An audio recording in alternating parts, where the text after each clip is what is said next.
Salut à tous, aujourd'hui on trinque à notre vie étudiante. Et ce qui fait que nous sommes deux étudiants épanouis. Et si jamais vous voulez acquérir certaines clés pour le devenir, vous pouvez toujours faire comme nous et vous procurer le livre que nous allons critiquer aujourd'hui, qui est le livre de Grégoire Dossier, dans lequel il expose plusieurs règles, plusieurs conseils, histoire de mener une vie étudiante beaucoup plus sereine, d'apprendre de façon beaucoup plus efficace et tout simplement de beaucoup mieux appréhender ses études et de ne pas les subir. Par respect, on a demandé à Grégoire Dossier si on pouvait critiquer son livre en vidéo et il nous a gentiment répondu qu'on pouvait le faire.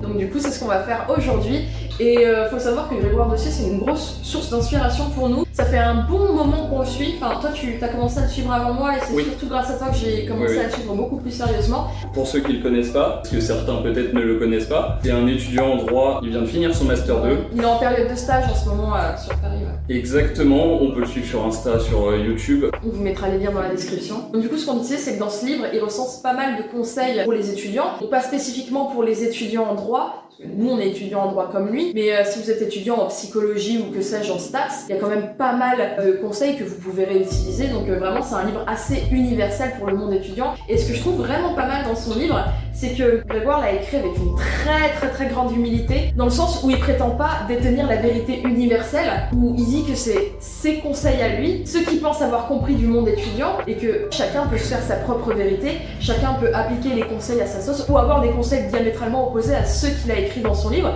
parce que tout le monde est différent. Et c'est vrai, on le voit bien, nous on fonctionne pas de la même manière, donc il y a certains conseils, vous le verrez dans la critique qu'on va faire, que moi personnellement j'applique et que toi non, ou inversement. Mon livre est surtout écrit par rapport à ses recherches, à ses expériences, c'est ce qui légitime son discours. Ouais, on a plus tendance à écouter quelqu'un qui a vécu la même chose que nous. Les conseils peuvent être appliqués à n'importe quel moment dans notre vie, qu'on soit étudiant ou non, parce que c'est principalement du développement personnel. Et je vous propose qu'on commence directement avec la critique du livre.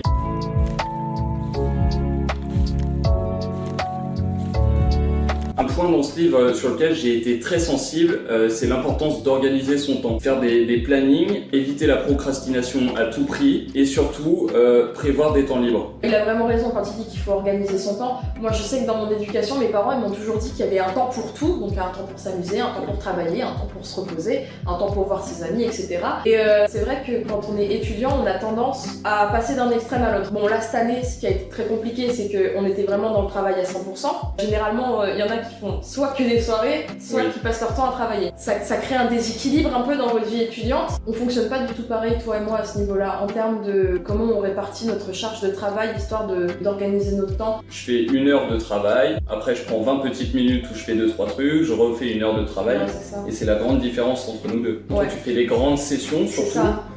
Tu prévois pas trop et tu vas travailler pendant 8 heures d'affilée, 10 heures d'affilée et après être totalement libre. Une fois que j'ai terminé tout mon travail, je peux faire encore plein de trucs pour moi. Et clairement, j'ai vraiment pas le temps de m'ennuyer parce que j'ai toujours des activités à faire, que ce soit de la guitare, du montage vidéo, du sport, aller voir ma famille. Moi, c'est ce qui me manque un peu, et c'est pour ça que ce passage il a été très intéressant. C'est parce que moi, je peux rester, par exemple, rester 1 demi-heure dans mon lit à regarder des vidéos sur YouTube et au final ne rien faire d'intéressant. Ouais. Après, moi, il y a un petit effet pervers aussi à ce que je fais, c'est que quand je commence à prendre du retard dans mon avance, je commence à culpabiliser. Alors, c'est pas bien. Je travaille tellement de façon intensive que si je relâche un peu, j'ai l'impression de pas du tout travailler. Alors que toi, comme t'es sur une constante. Exactement. Et je sais que je peux organiser mon emploi du temps et que dans tous les cas, même si une partie de mon emploi du temps saute, je vais pouvoir la rattraper dans un autre jour. Ouais. S'entourer de personnes meilleures que soi, c'est aussi une règle alors que j'ai faite sans m'en rendre compte. Déjà en parlant à Charlotte par exemple, je venais de bac pro donc j'étais très mauvais et au final en m'entourant de personnes meilleures que moi, ça m'a permis d'évoluer un peu partout dans tous les domaines. Par exemple en français sur les fautes d'orthographe, dans tous les domaines du style travailler et me motiver. Enfin, moi je vais prendre cette règle un petit peu en sens inverse. J'ai toujours été un peu bonne samaritaine à aider mon prochain, que ce soit au lycée ou même maintenant avec toi. J'ai toujours été plus du genre à couver et à aider les personnes un peu en difficulté.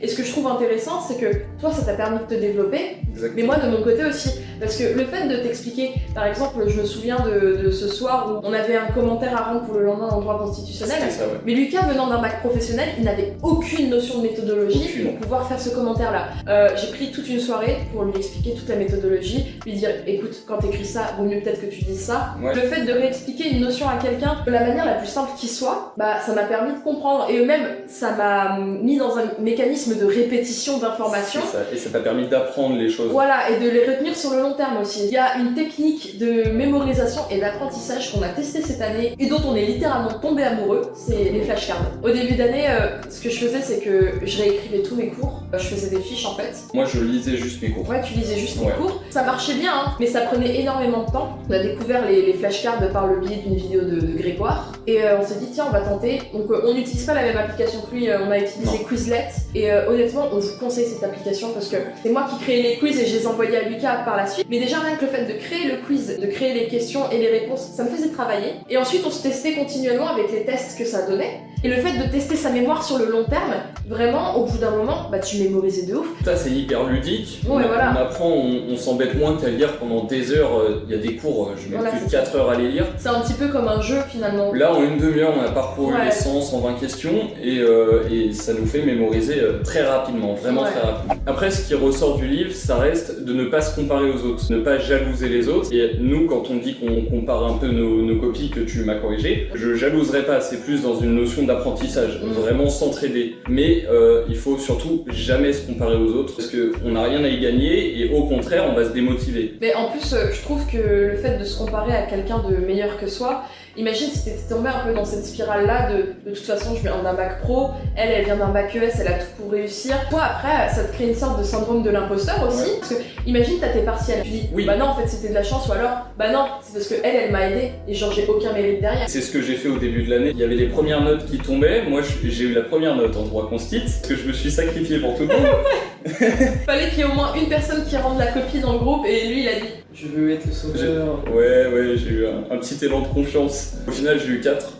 Mais du coup, je voyais les notes qui commençaient à arriver chez les autres et je commençais à me comparer et à les jalouser. Mais le truc, c'est surtout que moi, j'avais aucune méthodologie, que vous en aviez légèrement. Ouais, on avait un coup d'avance sur toi. Ouais. C'est ça, et ça se voyait sur les notes. Mais pour moi, j'y pensais pas sur le coup. L'important, en vrai, c'est pas d'être le meilleur, c'est de donner le meilleur. Enfin, c'est ce qu'il y a de plus important, surtout quand tu reçois ta note à la fin. T'es content d'avoir tout donné. Même si t'as pas la meilleure note du groupe, tu auras la meilleure note par rapport au travail que t'auras fourni. Ce que je trouve vraiment important quand on est étudiant, c'est d'être discipliné en fait. Si t'es pas discipliné dans tes études, si t'arrives pas à te dire tiens aujourd'hui je travaille, comme ça après je pourrais faire ça, t'arriveras pas à être régulier. Et quand t'es pas régulier, ça donne lieu à de la procrastination, et quand t'es pas régulier, même par rapport à ta mémoire aussi, ça pêche. Ouais, c'est ça. Ce qui fait travailler la mémoire, c'est la régularité. Le plus dur, c'est de s'y mettre. En fait, une fois qu'on travaille, une fois qu'on est lancé, on ne s'arrêtera pas. C'est ça. Le truc, c'est de se lancer. Et c'est ce que Grégoire dit dans son livre, c'est que faut enlever ou rajouter de la friction pour réussir à se lancer. Ça veut dire, par exemple, le soir, remettre son bureau au propre pour que dès le lendemain matin, on n'ait pas à ranger le bureau avant de travailler. C'est des choses qui facilitent la tâche, et quand on devra travailler,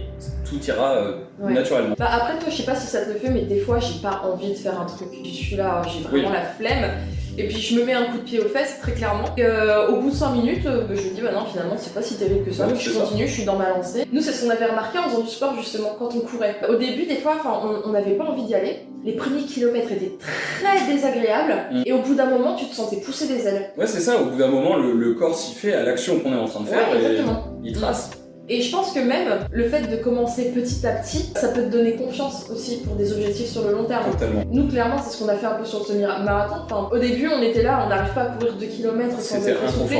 C'était inconfortable de ouf. Au final, on prend confiance au fur et à mesure que les kilomètres s'enchaînent, que le rapport distance-temps se diminue, que notre physique commence à changer, on prend confiance. J'avais besoin d'être rassurée sur le fait que ça pouvait potentiellement fonctionner. Ne pas mettre toute mon énergie sur un domaine un peu inconnu, ça permet vraiment de rester motivé sur le long terme de aussi. Rester focus. Ouais, parce que tu te dis, bah là je suis meilleur qu'hier, demain je serai encore meilleur. Exactement. Et du coup, ça te donne envie de continuer à fond, et même pour les études, c'est un peu ça. Oui. Tu dis, tiens, bah toi par exemple, hier je savais pas faire une dissertation, aujourd'hui je sais la faire, demain je serai magistrat. C'est une succession de plein de petites actions qui fait qu'au final on arrive à avoir une grande action, et pareil pour les objectifs, plein de petits objectifs réussis, on prend confiance en soi et que on arrive aux gros objectifs. Exactement.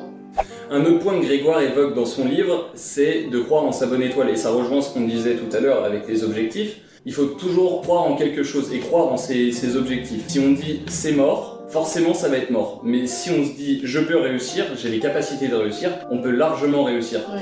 Bah, ça rejoint un petit peu ce truc d'éliminer le syndrome de l'imposteur, de se dire que si on réussit c'est uniquement grâce à la chance et parce que on ne le mérite pas. Et croire au karma et en sa bonne étoile, je suis d'accord, mais je pense que le plus important c'est de croire en soi surtout. Oui. Je pense que faut vraiment se dire qu'on n'est jamais mieux servi que par soi-même et qu'il faut jamais dépendre des autres. Ouais. Et ça, il en parle en plus. Ta réussite ne dépend que de toi en fait. Tu peux contribuer à la réussite de quelqu'un, Exactement. mais c'est pas C'est une pas personne qui va grâce faire. à une personne. Voilà, parce que tu vois, moi je t'ai donné quelques clés avec la méthodologie, mais au final, qui a composé au moment du partiel? C'est pas moi, c'est Lucas. Exactement. Mm. Et puis c'est moi qui ai travaillé dessus grâce Ouais, à voilà. Petix, mais j'ai travaillé Exactement. énormément.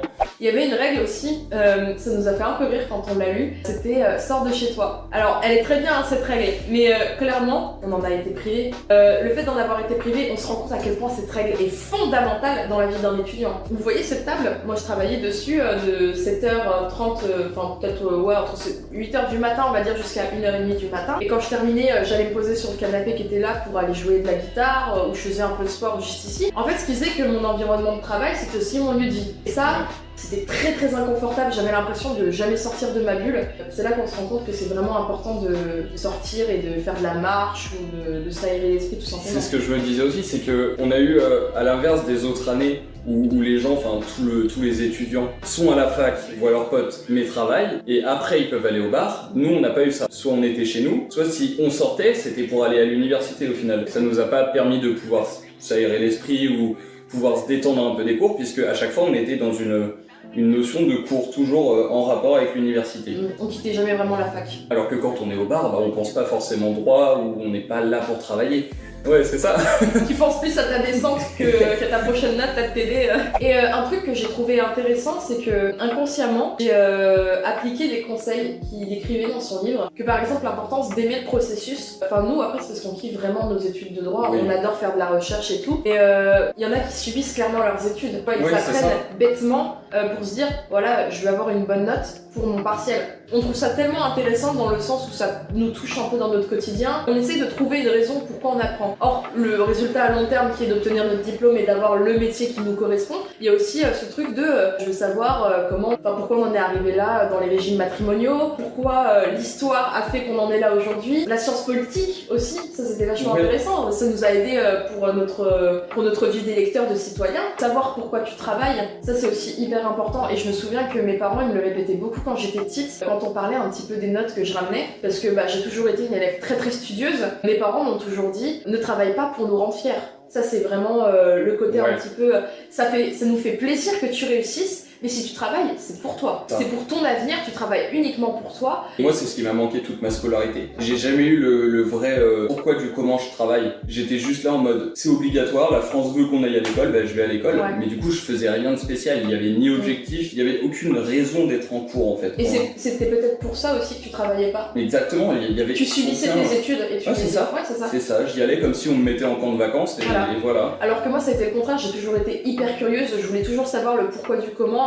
La fille qui participe tout le temps à tel point qu'on lui dit quelqu'un d'autre quand même, c'était moi. Mais juste parce que je kiffais le processus en fait, l'apprentissage en lui-même, je le kiffais de Oui. ouf. Et là, j'ai envie de savoir pourquoi ça a donné ça, pourquoi ça a donné ça. C'était peut-être pour ça aussi que je kiffais la philo, savoir le Ah pourquoi ouais du comment. Ouais, je kiffais de ouf. Et c'est aussi pour ça qu'on s'est engagé dans des études supérieures, toi, parce que tu as compris à la fin de ton lycée Oui. pourquoi tu travaillais et pourquoi c'est important de faire des études, pourquoi ça va t'amener à ce que tu veux faire, est-ce que tu t'es créé une raison de travailler. En droit, il y a des matières qui sont tellement différentes les unes des autres. Franchement, le droit de la famille et l'histoire du droit public, il n'y a rien à voir entre les deux. Et il y a des matières qui n'auront rien à voir avec le métier que vous voudrez exercer plus tard. Et c'est vachement ce qui se produit au lycée en plus, Oui. avec les matières générales. Tu te demandes pourquoi tu apprends ça.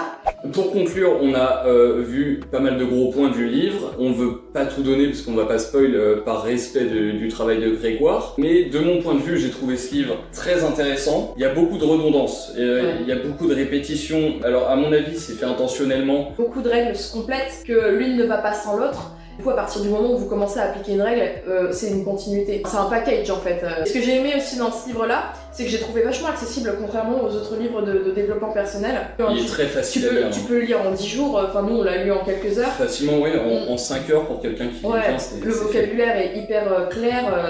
Qu'importe la personne que vous êtes, vous pouvez lire ce livre. fait. Il n'y a rien de difficile. Même Ah, un non. collégien peut le lire et Exactement. s'intéresser. Et même conseiller lui, parce que je pense que les bases de la confiance en soi et du développement personnel, plus tôt ça s'acquérit et mieux c'est. Oui, complètement. Sur ce, j'espère que cette vidéo vous aura plu. Si Grégoire tombe dessus, honnêtement, on a kiffé ton livre, il était génial. On a hâte de voir tous tes autres projets parce que vraiment, on est un petit peu tes fans number one. Oui, non, très clairement, ouais. Donc pensez à vous abonner, à activer la cloche des notifications. à mettre un petit pouce bleu pour soutenir notre travail, ça nous fait vachement plaisir. Exactement, à mettre des commentaires, poser des questions. Voilà, on sera toujours OP pour vous répondre. Vous pouvez également nous suivre sur Instagram. Et du coup, on se retrouve pour une prochaine vidéo. Portez-vous bien. Peace. Ciao.